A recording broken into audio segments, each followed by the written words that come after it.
Mummy કઈક ફરાળી બનાવી દો ને. ભજીયા ફરાળી બનાવી દઉં. બનાવવાની હાલો બનાવી દઉં. તો આપણે બનાવવાની શરૂઆત કરશું તો ગેસ ચાલુ કરી દીધો છે. આ એક વાટકો સાબુદાણા લીધા છે, પેલા શેકી દો.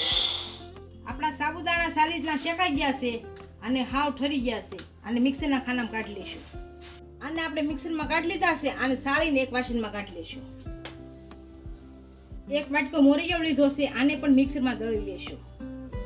મોરિયો અને સાબુદાણા બંનેને પીસી લીધા છે અને સાળી લીધા છે અને એક વાસણમાં કાઢી લઈશું. હવે આપણે મિક્સરના ખાનામાં કાપેલા મરચાં, શેકેલા સિંગદાણા અને જીરું અને પીસી લઈશું. ત્રણેય વસ્તુ આપણે પીસી લીધી છે, આને આમાં કાઢી લઈશું. હવે 4 થી 5 બાફેલા બટેકા લીધા છે, આને પણ મિક્સરમાં કાઢી લઈશું.